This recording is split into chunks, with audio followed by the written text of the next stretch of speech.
This is Dr. Kate Ott. Welcome to the PowerPoint on adolescent sexuality. In this PowerPoint, we'll be discussing the development of adolescent sexuality, goals of what we're looking for in a sexually healthy adolescent and then eventually adult, as well as how the education and work within faith communities contribute to healthy sexual development as an adolescent.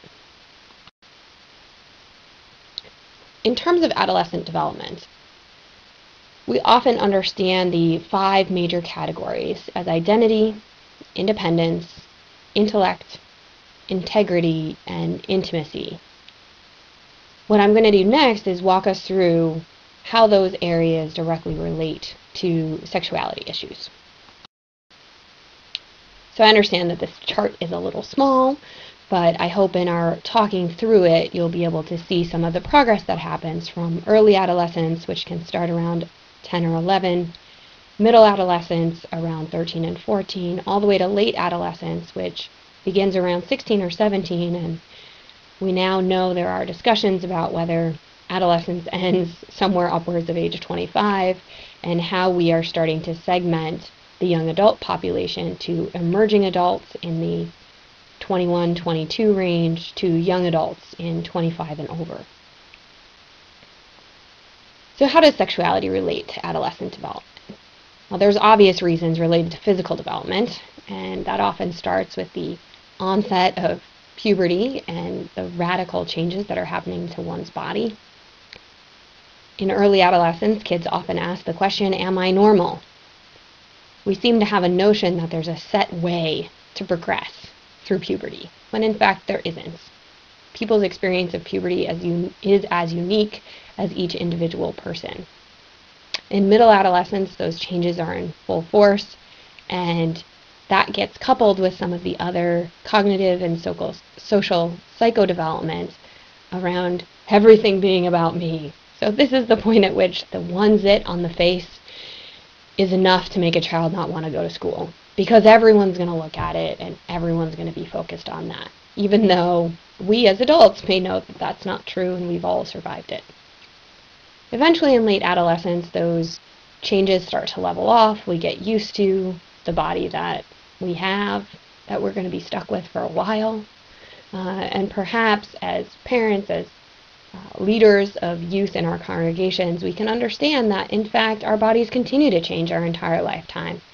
And it's often a spiritual practice of understanding how we can come to know ourselves and our bodies in less critical ways and more accepting ways, both of our differences among each other, but also eventually what we ended up with. In terms of cognitive development, young people move from concrete thinking to abstract thinking. So concrete thinking tends to be very black and white. It might be I'm really good at math, I'm going to be an astrophysicist. There's a bit of unrealisticness to this concrete thinking. But it also is much more oriented towards rule following. If you do X, Y will happen. There's not a sense that one understands the impact of those future consequences. As they move from middle to late adolescence, youth really do get a sense of the broader implications of their behaviors. And so when you're in late adolescence, they really do have a sense of future goals and how those are more clear. Perhaps they may understand that this current romantic relationship they're in is good right now, and that maybe they want to make a decision to not engage in sexual intercourse because they can't control all of the consequences from that, both emotional but also physical. And so they get that there's more going on than just one consequence, or even that one consequence will in fact have future ramifications for their choices in life. That's with regard to that first I, intellect. Then we move to psychosocial development issues, identity. So as I said, and as most of us who know teenagers, they tend to be very egocentric. In early adolescence, there's a renewed pressure to conform to gender roles. There's sort of that separating of girls and boys and what girls are supposed to do, what boys are supposed to do. Hopefully, our congregations as well as the cultures that we live in are slowly changing that.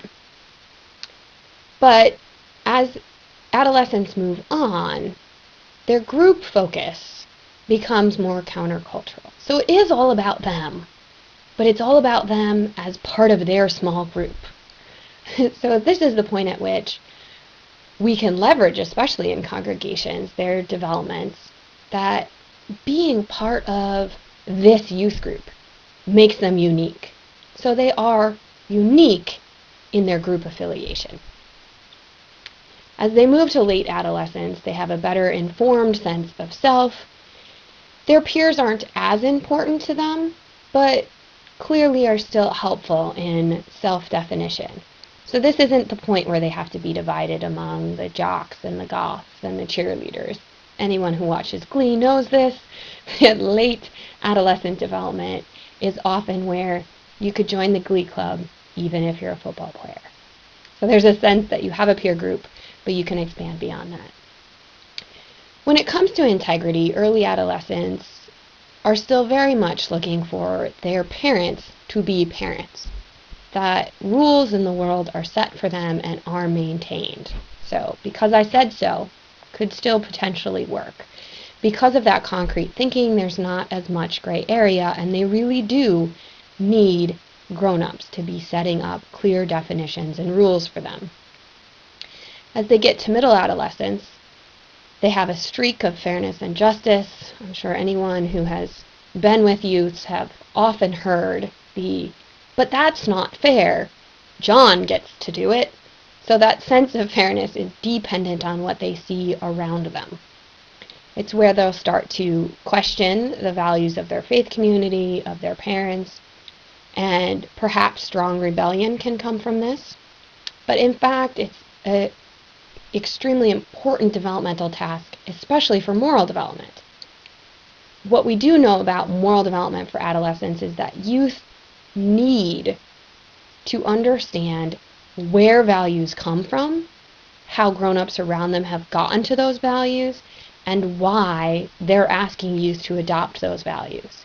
In that, the youth have to be given space to question those values, to really come to them on their own. And that's where, hopefully, by late adolescence, they have for themselves formed a value system, where if they are in a particular group that does not share those values, they're strong enough to go against that group mentality, but also that those values are theirs. It's not because my parents said so. It's not because my faith community says that's the only way to do it, but that they really own them and deep down will make decisions in their daily life based on those values. Intimacy. Early adolescence often starts with best friends, and friends are, in fact, the training ground after parents and family and other adults around them for how they want to create ethics in their relationships. What kind of person are they looking for? How do they want to be treated? And so that ground of creating friendships really is a place for them to start identifying and knowing what a healthy relationship is and what they're looking for. Middle adolescence is often where we see the classic teenager in love. 50% of ninth graders are reported to have been in love. It's also where sexual orientation issues may arise. Kids are questioning. It's important, especially in middle adolescence, to not downgrade what teenagers see as love. It is, in fact, the same feelings, the same bodily reactions, the same chemical reactions in our brains that happen to adults. So dismissing something as puppy love or just a crush can be heartbreaking. We know that teenage suicides, the first cause of teenage suicide is often a broken relationship or a relationship that was never fulfilled. We also know that the second leading cause of teen suicide is sexual orientation issues, of not being accepted, of being bullied. And so for that reason alone, taking seriously the experience of teenage relationships, of love and intimacy, especially in middle adolescence, is a place that our congregations can offer a significant amount of care. As adolescents move to late adolescence around intimacy issues, the love becomes a little more reasonable.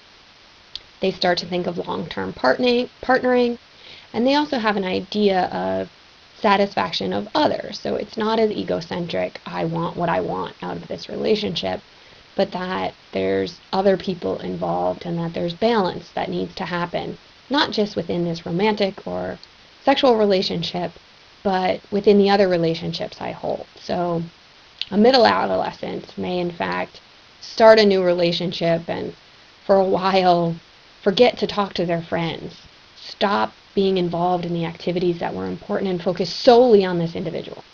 Well, in late adolescence, hopefully, our teens have moved to a point where they can balance a romantic and sexual relationship with other relationships they have in their lives, their commitments to school, commitments to family, to their faith community.